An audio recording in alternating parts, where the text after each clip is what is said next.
NASCAR Nation, we've got a wild little moment to break down from the Brickyard 400, and it involves Shane Van Gisbergen.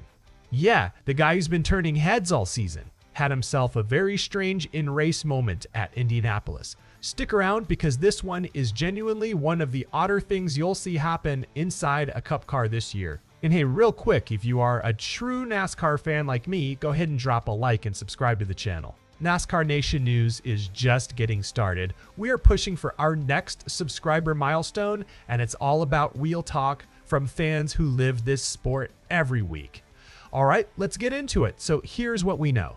This happened on July 26 during the Brickyard 400. That's the NASCAR Cup Series race at Indianapolis. And the headline here is pretty simple on the surface.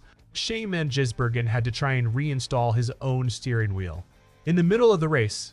Now, let's slow down on that for a second because that's not something you hear about every week. So, what actually caused this?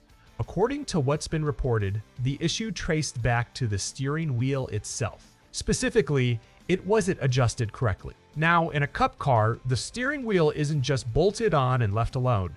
Drivers actually remove and reinstall their wheels regularly. It's how they get in and out of these cars in the first place. But this time, something wasn't lined up the way it needed to be. And that's when things got interesting.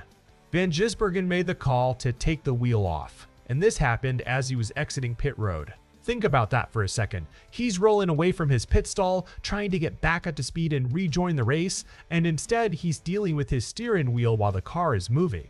That is not an ideal spot to be fixing an equipment issue. But here's the thing. It didn't go smoothly right away. At first, he wasn't able to get the steering wheel back into the correct position. And when you don't have full control of your steering wheel in a race car, exiting pit road, you could probably guess what happens next. He ended up off the racing surface entirely, out in the infield grass. Now let's just sit with that for a moment because it's worth appreciating how tricky that situation actually is.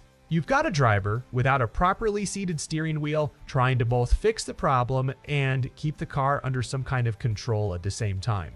That's the kind of moment that can go from minor hiccup to much bigger problem very quickly. But that's not how this story ended.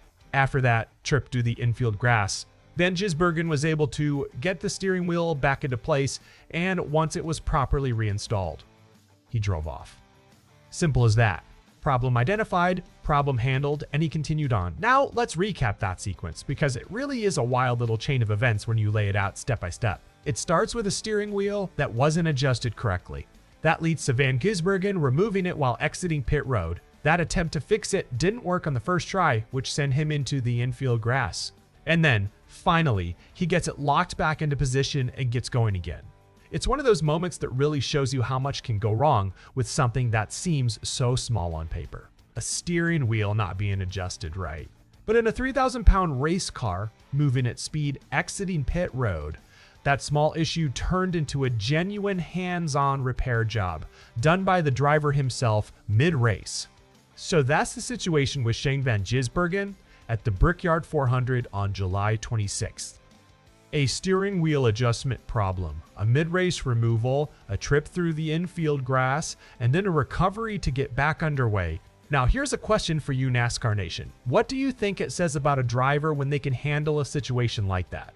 Fixing their own steering wheel mid-race and still get the car back on track and moving? Drop your thoughts down in the comments. And as always, if you enjoyed this breakdown, make sure you like this video, subscribe to the channel, and join NASCAR Nation News. We'll see you in the next one.